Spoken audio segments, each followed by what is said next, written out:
We're doing a January challenge, so if you want to learn how to have beautiful skin naturally, stay tuned.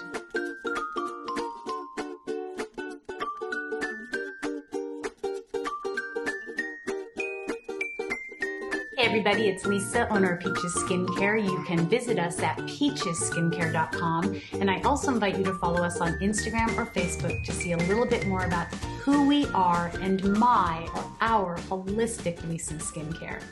If you're just tuning in, I'm almost 56. I do nothing invasive to my skin, and I have no foundation and concealer on. In fact, I had to have a really strong mask on the other day somewhere that I was, and I got a little pimple over here, and it's healed, but I do have a little cornstarch on it. So if that's what you see, that is real skin, and that is who I am. I want to keep things real and help to encourage you to love your skin and love the skin you're in. So part of this challenge has been to teach you little things you can do to create change with your skin. And a couple of you had some questions and answers, or questions that I'm going to answer. And I just thought I'd pick a few so that we keep this video really short so that you'll watch it all. But a couple questions I had was, will tretinoin work with my skincare regimen? Yes, it absolutely will. My only issue with vitamin A is many times when you use something like tretinoin that has been pharmaceutically changed, the vitamin A has been changed, it's not quite as natural. Your skin may not be ready for it, or your skin may not like it. Many times a retinol is more encapsulated, a little smaller, and a little bit easier for your skin to get used to.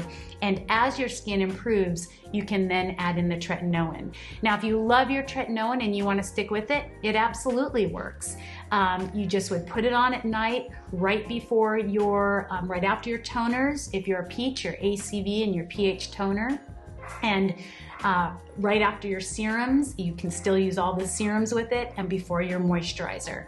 But you absolutely can use it, and in fact, I love vitamin A's that are compounded by a compounding pharmacist, where they add things like niacinamide and different things to it, although we already have that in our skin if we take care of it. So that was question number one. Question number two. Have I ever had injectables and that's why I don't like them? Or do I just not like them altogether? I've never, ever touched a needle to my face. I have never had any injectables done, and I never will. If I have something on my neck or a wrinkle on my face and you notice it, that's just who I am. Maybe I'm having a little bit of a dehydration for the day and it'll look a little bit better tomorrow, but I am about natural, working in the muscles of the face, getting the blood flowing. However, if you're here and you have done those things, I am here to hopefully pull you to the other side. But I also want to encourage you that we have been sold a lie, especially as women, with regards to Botox and injectables. Why you need to have big beaver cheeks and big, huge lips is beyond me. That is not the beauty standard that I want all of us to live up to. It's unattainable and it's really ridiculous.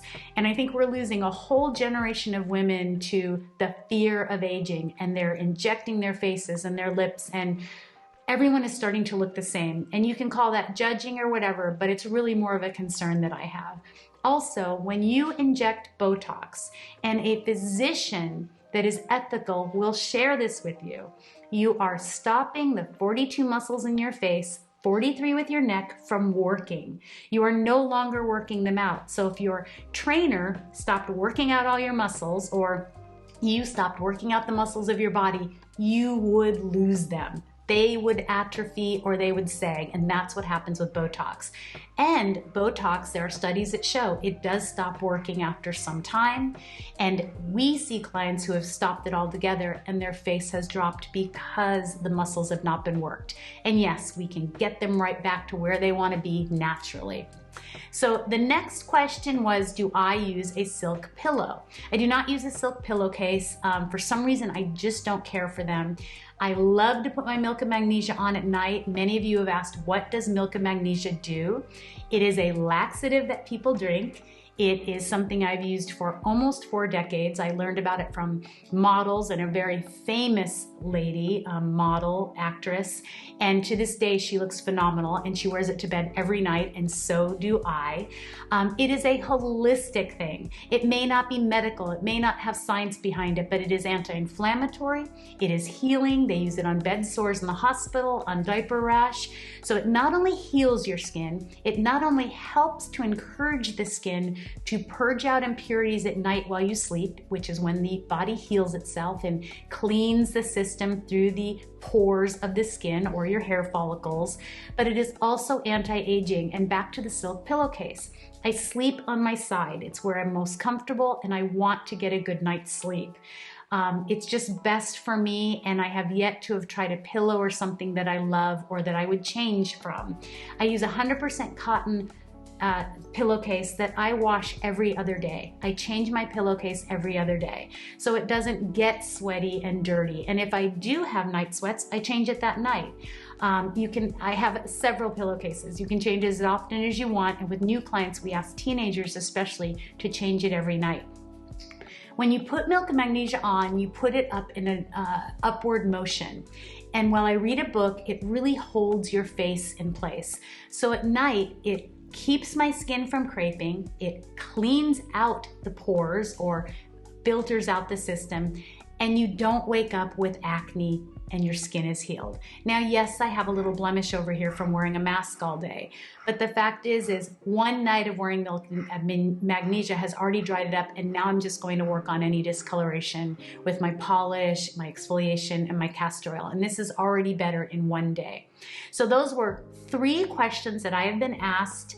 I hope that they are questions that you might have had, and if you have any other questions, ask with love and kindness below and I will answer you. And if you'd like a consultation, also reach out to me. And I hope you all stay beautiful naturally.